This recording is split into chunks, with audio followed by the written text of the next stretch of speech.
and it's 1, 2, 3. What are we fighting for? To save our old growth trees. We're tired of saying please. Elders rocking the BC legislature in support of Fairy Creek's forest defenders. No time to wonder why. Act now, don't let them die. Not only songs, but humor. Activist Allison Acker is going strong at 92.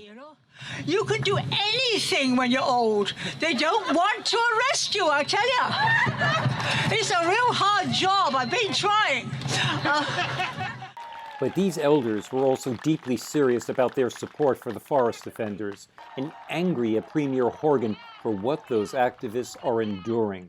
They face RCMP muscle dressed in defensive and offensive gear with dogs, excavators, paddy wagons, military helicopters, and the violent treatment of Indigenous land defenders. While elders stood up to the Horgan government by shutting down traffic in front of the legislature, arrests continued at Fairy Creek. These two young women held each other as they stared at a line of RCMP officers who marched on them moments later.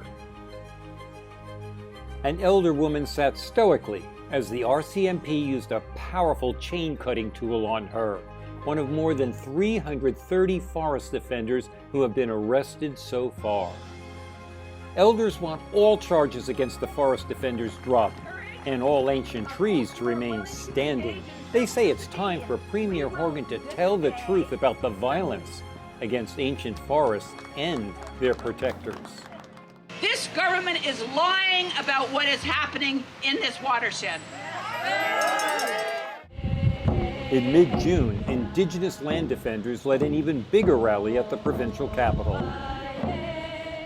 Katie George Jim, niece of esteemed Pachidot leader Elder Bill Jones.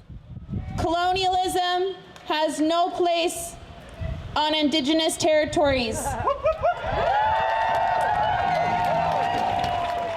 What it means to truly have sovereignty and liberation on these territories and to be anti-colonial in the sense of you are choosing a different loyalty. You are choosing loyalty to the land. You are not choosing loyalty to what is behind me here.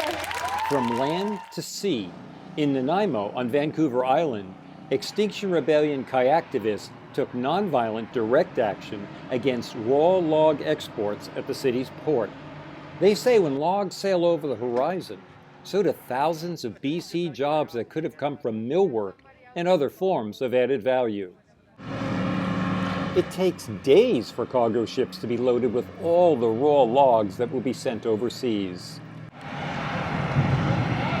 I witness 2 or 3 of these every month, just at this port alone. It drives me nuts because I worked in the lumber industry, so I know what lumber workers go through.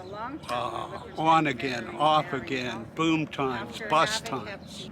I cry at seeing them, it breaks my heart. These two Extinction Rebellion kayaktivists agree. I'm very much against old growth logging, and I'm very much against raw log exports. It's taking jobs away from our local communities and province-wide.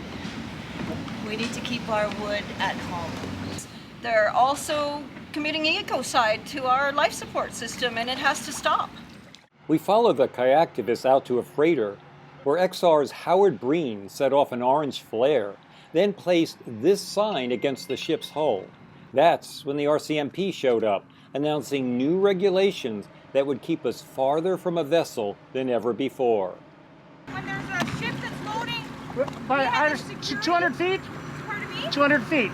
More than that, if you look at the new Transport Canada regulations for under the TCZ, it's actually from the Beacon all the way to the BC Ferries terminal.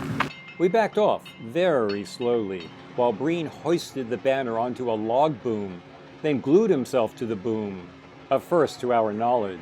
His action slowed down the loading for 3 hours and drew attention to the concerns about raw log exports.